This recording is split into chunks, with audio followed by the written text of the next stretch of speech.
All right, so here we are in the next section, and we are talking about the invitation to faith.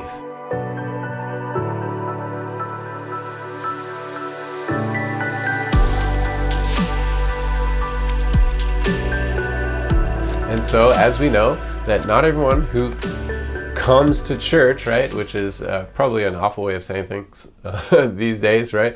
Not everyone who comes to church or watches a Sunday service online is a Christian, right? Not everyone follows Jesus, and that's okay, right? We need to be aware of that. We can recognize that. We can say it for what it is. We can be clear about that. But what we don't want to do is never invite those people to faith. We want to invite those people to follow Jesus. And so, and we want to do it in a way that is safe, that maintains a relationship, that is loving, that isn't coercive or overbearing, but it needs to be done nonetheless, right? Like Jesus boldly walks up to people and says, "Follow me, for I will make you fishers of men," right? And so how do we do that? How do we do that in our context? The context of your group is different from the context of my group.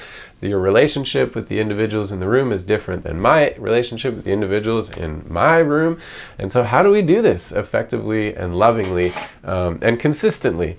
And recognizing too that the invitation to faith isn't just for non-Christians. This is for Christians too. Greater maturity, greater obedience. Like, we want to invite people into faith in that moment. And so that's what this time is all about. And so we want to give people the open door, right? So this is it. The barrier to faith is so great, right? It's the impossible cavern to cross, which is literally why we needed Jesus to bridge the gap for us to the Father.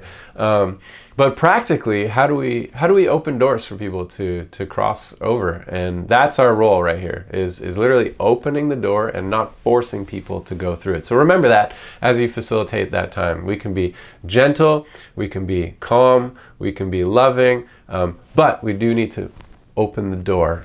So think about that as you pray through what that time might look like.